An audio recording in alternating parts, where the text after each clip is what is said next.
नमस्ते दोस्तों, मैं विजय ठक्कर और आप सबका स्वागत करता हूं हमारे एक नए वीडियो में। अभी आज के वीडियो में हमारे साथ एपी सर है एंड सर और मैं आज डिस्कस करने वाले हैं ईटीएफ ट्रेडिंग के बारे में। तो सर, ईटीएफ में इन्वेस्टमेंट तो मैंने सुना है और बहुत लोग करते भी है। अभी रिसेंटली सिल्वर और गोल्ड में बहुत अच्छी अपॉर्चुनिटी भी मिली थी, बट आज आप मुझे बताने वाले हो कि ईटीएफ में हम ट्रेडिंग कर सकते हैं। तो ये कैसे पॉसिबल है सर? अभी ईटीएफ में एक तो लॉन्ग टर्म इन्वेस्टमेंट है जो लोग बहुत से मतलब पुरानी एक स्टाइल है, सिर्फ निफ्टी 20 में एसआईपी करो। करेक्ट। लेकिन वो अभी मतलब इनफैक्ट हमने जो लास्ट 2-3 साल में जो वीडियोस बनाए हैं ईटीएफ के ऊपर, शायद किसी ने नहीं बनाए होंगे, इतने हमने ईटीएफ के बारे में बात की है। करेक्ट। तो निफ्टी 20 में सिर्फ निफ्टी जो परफॉर्म करता है उसी का आपको रिटर्न मिलेगा निफ्टी 20 में। राइट। लेकिन निफ्टी के अंदर या मार्केट के अंदर इतने सेक्टर्स है, जैसे ऑटो है, पीएसयू बैंक है, इंफ्रा है, रियल्टी है, आईटी है, फार्मा है, इतने सारे 47 तो सेक्टर हाँ है। तो हर एक का एक ईटीएफ है। हाँ। तो निफ्टी 20 जब ऊपर जा रहा है, इसका मतलब ये नहीं कि हर एक सेक्टर ऊपर जा रहा है। राइट। हार्डली 4-5 सेक्टर्स ऊपर जा रहे होंगे। तो आपको अगर निफ्टी 20 का रिटर्न चाहिए जो सीएजीआर में बोलते हैं कि लास्ट 10 साल में 13 to 14%, फिर ठीक है निफ्टी 20।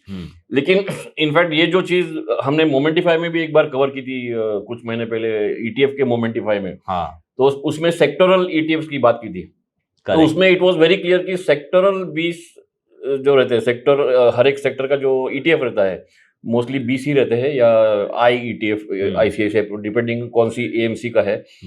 तो उसमें अगर रोटेशन में इन्वेस्ट करेंगे तो ज्यादा रिटर्न मिल सकता है निफ्टी के कंपैरिजन में। जैसे अभी निफ्टी का चार्ट ऑल टाइम हाई पे, मतलब निफ्टी का प्राइस ऑल टाइम हाई के पास नहीं आया है। करेक्ट। जबकि मिड कैप 150 है, वो ऑल टाइम हाई पे चल रहा है। और उसमें भी क्या रहता है ना, जैसे लेट से एक साल का अगर रेंज देखोगे तो कभी 2 महीना ऑटो चला, फिर 2 महीना पीएसयू बैंक चला, फिर 2 महीना इंफ्रा चला। तो ये जो रोटेशन है, सेक्टर रोटेशन, तो वो फॉर अ कॉमन मैन वो एग्जैक्टली आइडेंटिफाई करना इज नेक्स्ट टू इम्पॉसिबल।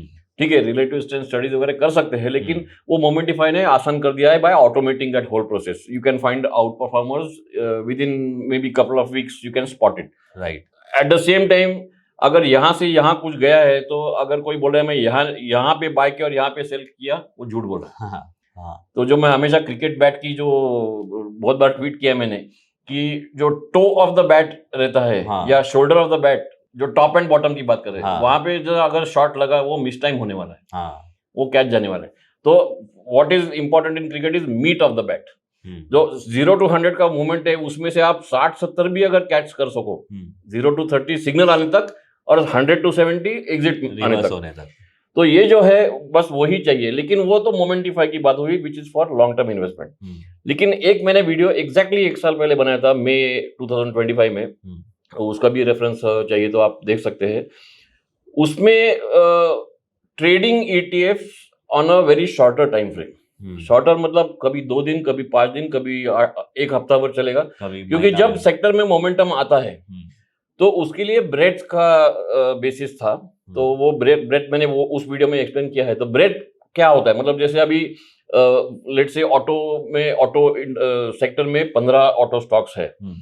अगर मैंने बोला कि ब्रेथ इज 60%, तो यहाँ पे मतलब पॉइंट एंड फिगर के चार्टिंग में जो कॉलम ऑफ एक्स होता है वो है bullish swing, column of O होता है वो bearish. That is very well known fact.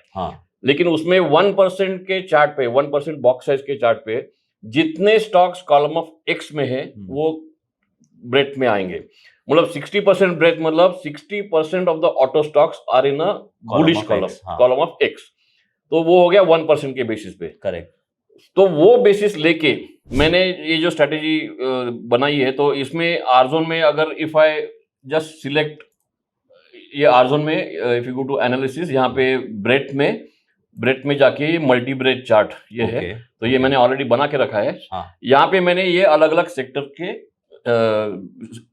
Sector select किए हैं राइट हैंड साइड में। ये मल्टी ब्रेथ चार्ट है। लोगों का सवाल आएगा ये बनाया कैसे? हाँ, तो ये जैसे ये यहाँ पे अगर मैं गया ब्रेथ, मल्टी ब्रेथ और फिर सिलेक्ट ग्रुप। सिलेक्ट ग्रुप में जैसे मैंने ऑटो सिलेक्ट किया तो ऑटो इंडेक्स आ गया। करेक्ट। फिर जैसे सीपीएससी किया तो सीपीएससी आ गया। सिर्फ सिलेक्ट करके, और एक लिस्ट अप टू 10 ही अलाउड है।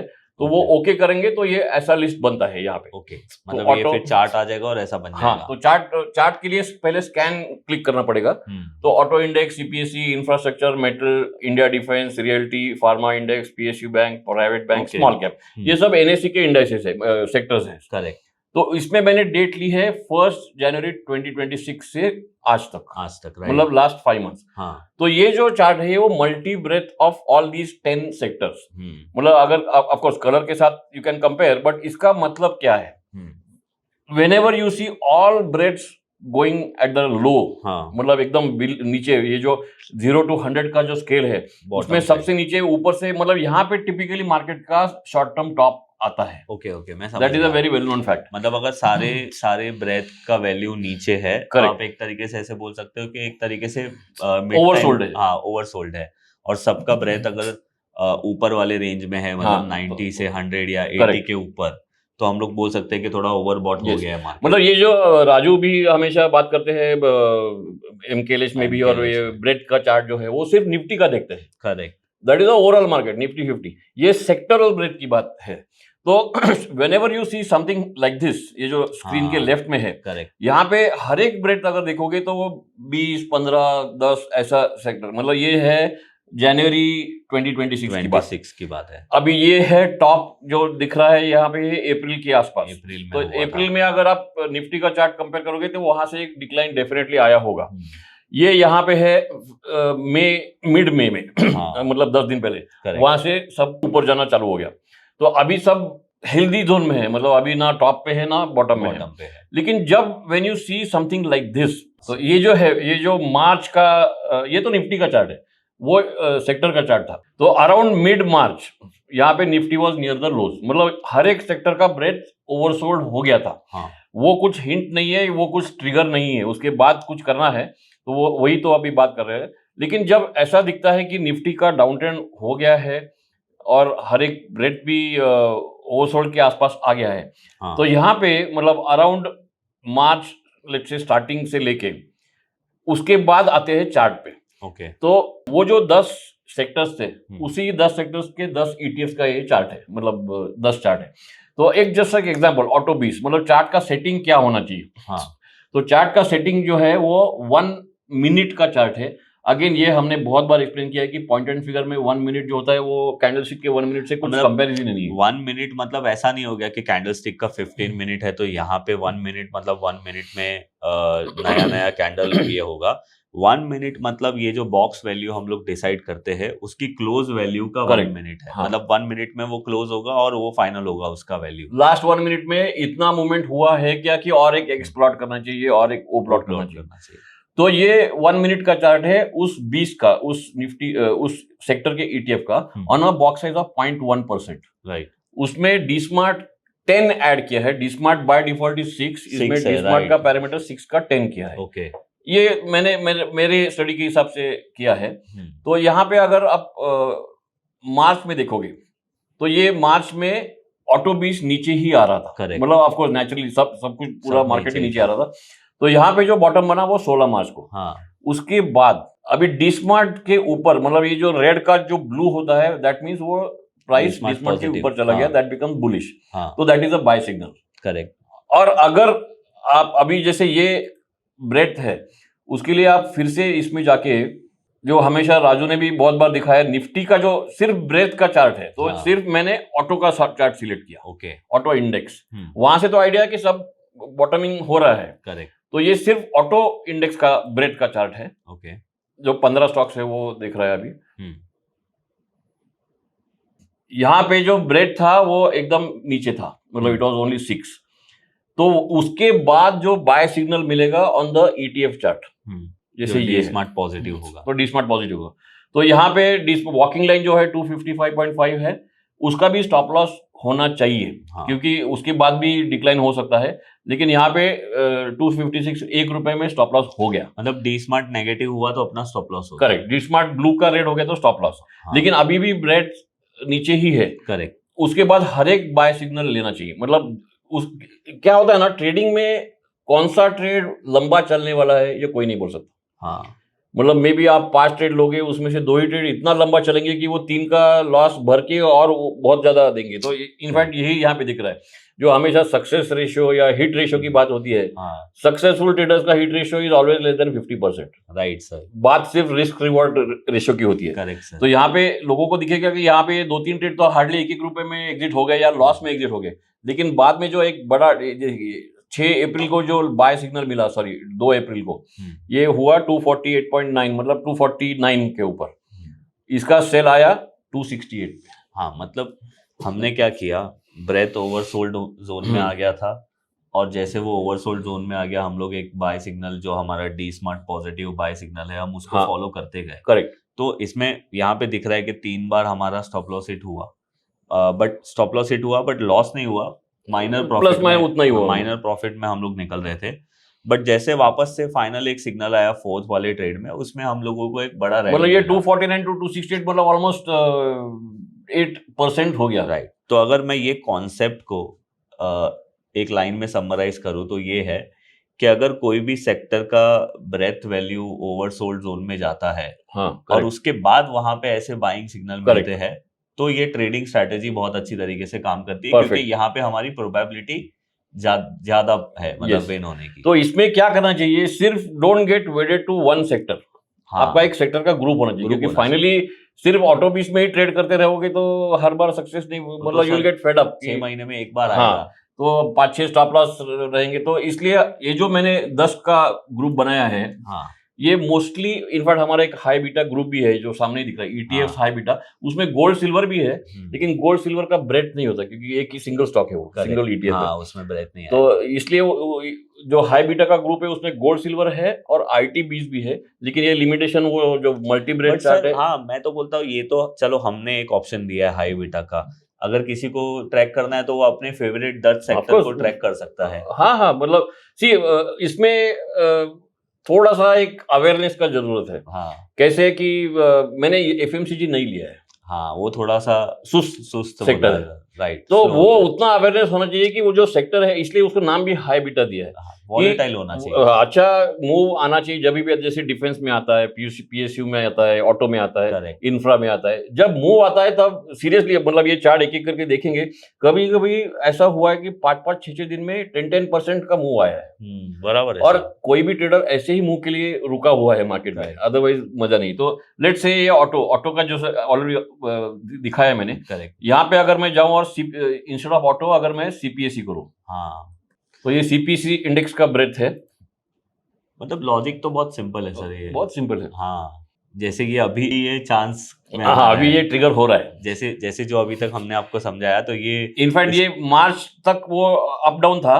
मार्च 24 मार्च के बाद यहाँ तक, मतलब 24 मार्च से 23 अप्रैल देखते हैं क्या हुआ। तो ये है CPSE, ये देखो, उसके बाद 2-3 स्टॉप लॉस आए, लेकिन बाद में जो 4-6 अप्रैल को जो ट्रेड मिला, फिर से एक स्टॉप लॉस हो गया, लेकिन मतलब ब्रॉडर बेसिस पे 102 से लेके 107, मतलब it is 5%। Sir 3 stop loss hit होने के बाद 2 एंट्री में अच्छे, मतलब 2 बार में अच्छे ट्रेड, हर एक कोई भी ट्रेडिंग सिस्टम में वही तो रहता है ना। और सर यहाँ पे एक चीज मेरे को ये समझ में आ रही है, ये यहाँ पे स्टॉप लॉस हिट हो रहा है, इसका मतलब ये नहीं कि हमें लॉस हो रहा है, हम या तो कॉस्ट टू कॉस्ट निकल रहे हैं या तो माइनर प्रॉफिट। इनफैक्ट ये एक बहुत इंपॉर्टेंट चीज है जो स्टॉक्स में नहीं होती। स्टॉक्स में कभी कभी 5%, 7%, 10% का स्टॉप लॉस होता है। ETF में मैंने हमेशा देखा है स्टॉप लॉस जो होता है ना, वो 2-3% नहीं, इवन लॉस भी हुआ 2-3-4% मैक्सिमम, उससे ज्यादा लॉस नहीं होता एक ट्रेड में।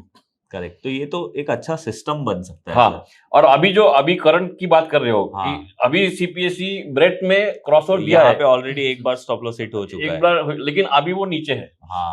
तो अभी अगर ये जब बाय सिग्नल देगा तो मे भी अच्छा ट्रेड मिल सकता है, राइट। तो ये हो गई CPSE की बात। नेक्स्ट कौन सा था, स्मॉल कैप। इनफैक्ट ये तो बहुत लोगों को मालूम ही होगा जो मार्केट में नए नहीं है, स्मॉल कैप जब भागते हैं तो पागल जैसा भागते हैं, राइट। तो ये उसके ETF से भी दिखता है, और ये वही बात है मार्च वाला अप्रैल। तो तब इनफैक्ट ये मल्टी ब्रेथ चार्ट देके जब सब नीचे है, तब मार्केट में एक फियर रहता है कि बेयर मार्केट शुरू हो गया, अब यहाँ लोग कुछ भी टारगेट देने लगते हैं। लेकिन आप सिर्फ वो क्रॉसओवर का वेट करेंगे और यहाँ पे बाय सिग्नल में एंट्री लोगे, तो जैसे ये 1 अप्रैल को, 2 अप्रैल को ये यहाँ पे बाय हुआ, हाँ बाय सिग्नल 38.79, ये गया 42 तक। करेक्ट। मुझे ये 38 to 42 ये ट्रेड लोगों के लिए बहुत कम लगता है, लेकिन परसेंटेज में देखो। सर मैं तो बोलता हूँ कि आपने एक प्रॉब्लम ही सॉल्व कर दी है। पहली बात तो मुझे पता है कि आने वाले टाइम में मैं कौन से 10 सेक्टर में ट्रेड करने वाला हूँ, एग्जैक्टली। और मुझे ये भी पता है कि मैं कभी मुझे वहां पे ध्यान देना चाहिए, जब वो ब्रेथ ओवरसोल्ड जोन में जाएगा हाँ। तब ध्यान देना है, और उसके बाद जो भी बाइंग अपॉर्चुनिटी मिलेगी उसमें मुझे सिर्फ ट्रेड लेनी है। बस उतना ही है। तो लेकिन स्टॉप लॉस होना जरूरी है, क्योंकि जो लोगों के दिमाग में एक वो ईटीएफ मतलब लॉन्ग टर्म के लिए, नहीं चलो मैंने ऑटो बीस लिया है, मैं अभी बस उसको बेचूंगा नहीं, नहीं। ये बराबर नहीं है। हाँ मतलब बहुत सारे सेक्टर 3-3 साल 4-4 साल तक के कंसोलिडेशन में भी चले जाते हैं, इसीलिए सर ने इसको पहले ही बोला था कि ये ईटीएफ की ट्रेडिंग स्ट्रैटेजी Correct. है, इन्वेस्टमेंट स्ट्रैटेजी नहीं है।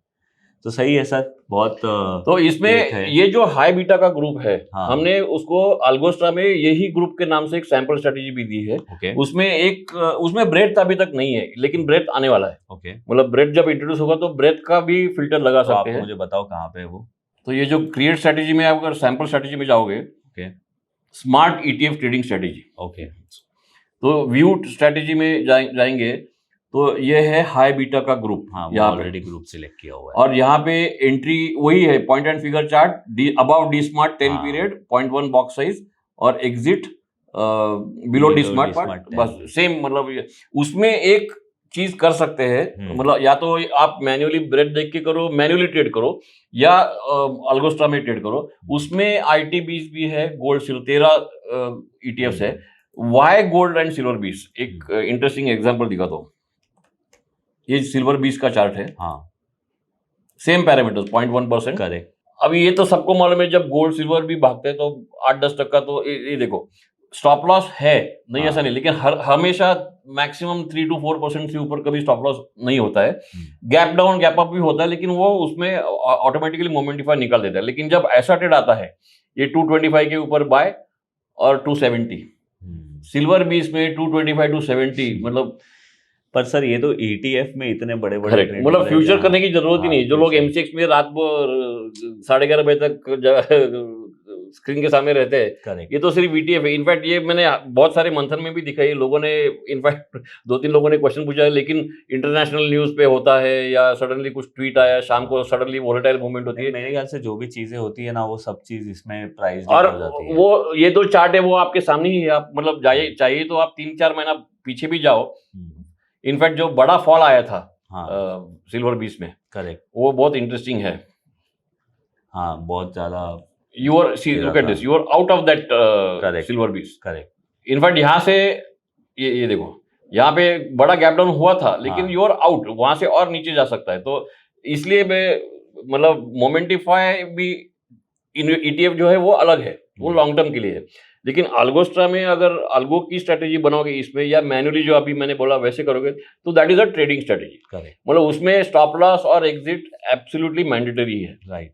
मतलब ऐसा व्यू नहीं रख सकते कि सिल्वर तो बुलिश ही है, 2 साल में डबल होने वाला है, तो वो यहाँ पे नहीं है। वो अलग पोर्टफोलियो बनाओ ना आप लॉन्ग टर्म के लिए। ये रहा वो, ये फॉल इस फॉल में ये जो यहाँ से 340 से लेके 210 तक एग्जिट ही था इसमें, completely you are out of that ETF। और बाद में फिर जब ट्रेंड मिला तब you are riding it. Correct. तो हर एक सेक्टर का जो छोटा सा स्विंग, बुलिश स्विंग होता है, you are not going to miss that swing. That is the basic idea. हाँ, और वो स्विंग पकड़ने के लिए there will be stop loss के, हाँ वो स्विंग स्टार्ट होने से पहले कुछ स्टॉप लॉस सेट हो सकते हैं। और अगेन मैं आपको एक बार जो सर ने बताया वो कॉन्सेप्ट आप लोगों को एक बार समराइज कर देता हूँ। सो बेसिकली ये कॉन्सेप्ट है कि यहाँ पे हमने हाई बीटा ETF का एक ग्रुप बनाया है। आप वो ग्रुप को फॉलो करो जब वो ओवरसोल्ड जोन में आता है, और जो हमारी बाय कंडीशन है डी स्मार्ट 10 पीरियड के ऊपर जब वो पॉजिटिव होता है, तब हमें उसके बाद वो जब वो ओवरसोल्ड जोन में आता है ब्रेथ में, तब हम लोगों को वो बाय वाले ट्रेड्स के लिए देखना है। और जब भी डी स्मार्ट 10 पीरियड का नेगेटिव हो जाएगा, वो हमारा स्टॉप लॉस रहने वाला है। सो बेसिकली ये स्ट्रैटेजी फॉलो करने से क्या होगा कि जब भी कोई सेक्टर या कोई दूसरा जो भी सेक्टर है, जब वो ओवरसोल्ड जोन से वापस से एक नई रैली या थोड़ा बहुत मार्केट मोमेंटम में स्टार्ट होने वाला है, तो आप लोग वो मोमेंटम मिस नहीं करोगे। और सर आपको बार बार इसलिए बोल रहे थे कि स्टॉप लॉस हम लोगों को फॉलो करना है। बिकॉज ये एक ट्रेडिंग स्ट्रैटेजी है, ये कोई इन्वेस्टमेंट स्ट्रैटेजी नहीं है। अगर आप वो स्टॉप लॉस वाला रूल फॉलो नहीं करोगे तो फिर ये फॉलो करने का कोई मतलब ही नहीं है। और जो अल्गोस्ट्रा में है वो भी हमने बता दिया। इनफैक्ट ये जो जस्ट बिकॉज ये बुलिश क्रॉसर, जैसे ये सीपीएससी की बात की, सीपीएससी इंडेक्स में अभी बुलिश क्रॉसर हुआ है। सीपीएससी में मेरे ख्याल से 11 स्टॉक्स है। हाँ, तो ये ब्रेथ क्या होता है कि 11 में से अभी कितने stock I think 18% stocks column of x में है। लेकिन वो जरूरी नहीं कि वो हैवी वेट है, मतलब वो सीपीएससी इंडेक्स को नहीं कैरी कर रहे। हाँ, तो अभी जब वो वैसा होगा कि पार्टिसिपेशन बढ़ेगा, 11 में से जो अभी 2-3 स्टॉक्स है उससे ज्यादा और 1-2 स्टॉक जब इसमें आएंगे तो ये ब्रेथ और बढ़ेगा और उसी के बाद ये आपको इधर अच्छा रैली मिलेगा। उसके पहले शायद हो सकते हैं मल्टीपल स्टॉप लॉस है। हाँ, तो ये अभी जो ट्रिगर है वो अभी तक नहीं मिला है, क्योंकि ऑलरेडी एक बार अच्छी रैली हो चुकी है और अभी ब्रेथ का क्रॉसओवर, मतलब चलो अब मैं लॉन्ग हूं ऐसा नहीं है। Let the price give a confirmation. Right, सही है। फिर आई होप आप लोगों को ये ETF की स्ट्रैटेजी समझ में आई होगी। और जो सर ने बोला ना कि बहुत टाइम पहले सर ने ये वीडियो बनाया भी था, उसकी भी लिंक हम लोग नीचे डिस्क्रिप्शन में डाल देंगे, तो आप उसको भी एक बार जाके गो थ्रू कर सकते हैं। इनफैक्ट लास्ट ईयर मई में ही किया था वो वीडियो, मेरे को याद है। और अभी भी मई है। सही है। तो sir thank you very much. AP sir के साथ है ना वीडियो बनाने के लिए और नए नए कॉन्सेप्ट सीखने के लिए मुझे बहुत ज़्यादा अच्छा लगता है, क्योंकि ये आउट ऑफ द बॉक्स सोच के कुछ ना कुछ हमेशा नया बताते हैं। जैसे ETF में ट्रेडिंग, मतलब ऑब्वियसली कोई करता होगा तो सही, अच्छी बात है, बट ऐसा मुझे भी लगता है कि यार ETF में ट्रेडिंग कैसे करना। सिर्फ पर्सनली मैं जूनियर वीज में SIP और इन्वेस्टमेंट करते रहता हूँ, बट ये कॉन्सेप्ट ऐसा मुझे लगा कि इससे हम लोग थोड़ा हमारा अभी वो SIP भी, हाँ, मतलब ठीक है कोई SIP कर रहा है, no harm in doing that, लेकिन SIP में भी पैसा हर महीने के 5 तारीख को ही डालना ऐसे थोड़ी जरूरी है। हाँ, जब ओवरसोल्ड होगा तब डालो ना, तो 5 का 10 तारीख हो जाएगा, 10 का में वो हाँ, तो वो एडवांटेज मिलता है। अगर आपको ये आज का वीडियो अच्छा लगा है तो आप हमारे वीडियो को लाइक जरूर करिए। ये स्ट्रैटेजी के बारे में आपको क्या लगता है कमेंट जरूर करिए, हम आपके कमेंट्स पढ़ते हैं और AP सर भी पढ़ते हैं, तो हमको भी पता चलेगा कि आपका क्या व्यू है इसके ऊपर। और अगर आपने हमारा चैनल सब्सक्राइब नहीं किया है तो सब्सक्राइब जरूर करिए। हम लोग मिलेंगे ऐसे ही कोई नेक्स्ट वीडियो में, तब तक के लिए bye bye. Thank you sir. Thank you.